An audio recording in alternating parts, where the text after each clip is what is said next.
விட்டுரும் ஏதாச்சும் பேசுனா.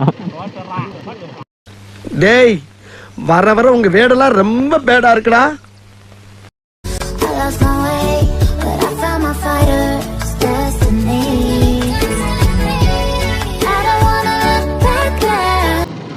இது வேற கிளச் வேறு வேறு பாருங்க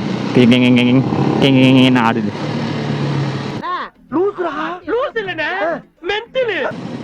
இது நான் செகண்ட் ஹேண்டில் தாங்க இந்த வண்டி வாங்கினேன், அதுக்கு தான் இவ்வளோ பிரச்சனை. இதே என்கிட்ட நான் புதுசாக இருந்தால் இவ்வளோ பிரச்சனை வந்து எனக்கு அது இந்த வண்டிக்கு.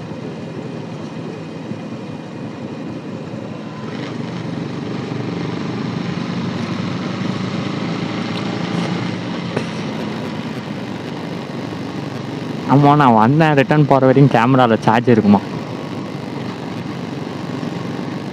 அதுக்கு மேலே காட்டு எறும்பெல்லாம் வருமாங்க, அதுக்கு தான் வேணான்ட்டாங்க.